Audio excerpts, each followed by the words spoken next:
Well, hey there. What's going on, everyone? Let's talk about sex and why it ruins relationships. I'm in the van. It's raining outside. I figured this is perfect weather to talk about something depressing. You know, let me ask you something real quick. Has that ever happened to you?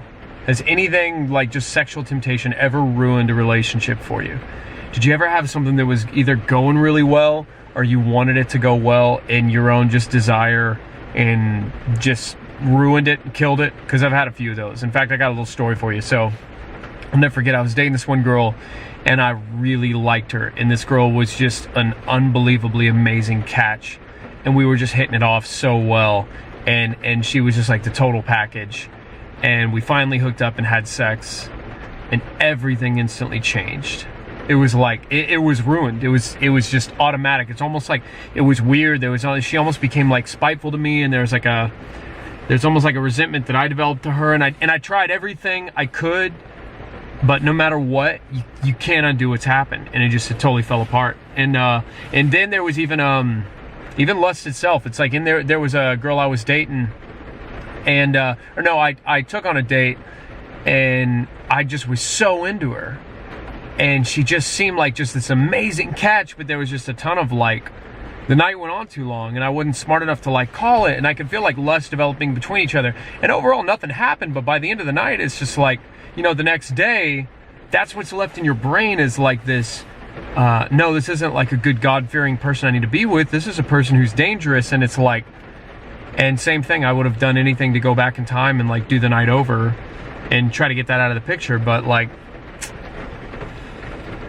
what's done is done, and sex just makes you, the irony is, and it can lead to rape, like same thing, like rape, it all falls into the same thing. But when you desire a person enough that you let the desire overpower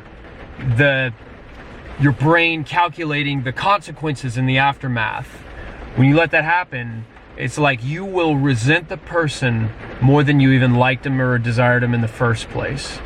The byproduct of sex at the wrong time, or forced sex or pressured sex, is resentment. Ironically, it's kind of funny how that works. You know what I'm saying? Like you could go on a first date with them, and you're just like, oh wow, we could have great. You don't think like, oh wow, maybe we'd have great sexual chemistry one day, or if we got married. You think to yourself like, I resent this person. Like whether you realize it or not, it's a byproduct. And kind of even reference scripture, like a little rape story, and I'm talking real rape, okay? Real rape, like where someone tricks you, lures you in, and forces himself on you. In fact, you know what, this one's for the ladies right now. One of the worst things you can ever do is self-victimize when it's not really rape. Like if a guy pressured you and like was really aggressive and all that stuff, like you will spend an eternity trying to self-victimize and never heal, because you're not honest with yourself enough to just be like, you know what, I just caved to somebody who was just really tempting.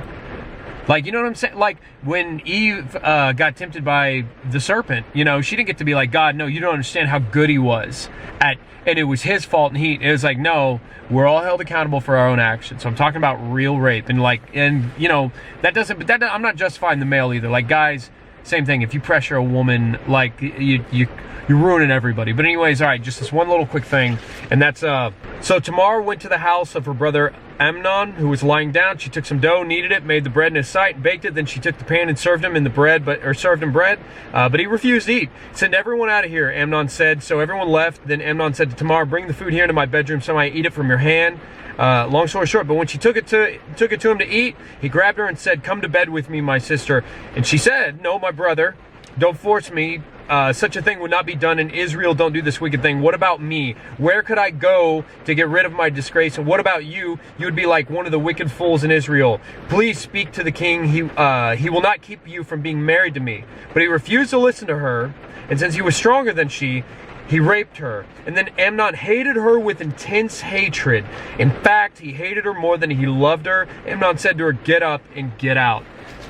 This is why people like casual sex and flings, is because you can't even have the person stay around. You don't want that. You don't want the attachment. You don't want the emotions and the consequences and the byproduct. So I guess if there's just one encouragement I have from scripture, do the math.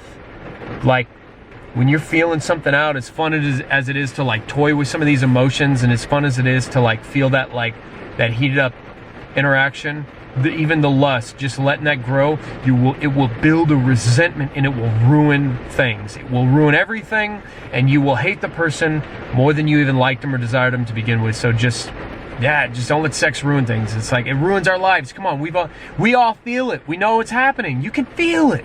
So just don't give into that. Take steps. Get people on your team. Get people you can talk to. Be smart about how you schedule stuff. And I'm in the same boat. So I feel you. But anyways, hey, love you. Praying for you. Like, comment, subscribe, and hey, don't forget, if you visit missionmike.com, there's more of this and a little donate button. But anyways, hey, and hope you enjoy your night. I'm praying for you. I'll talk to y'all soon.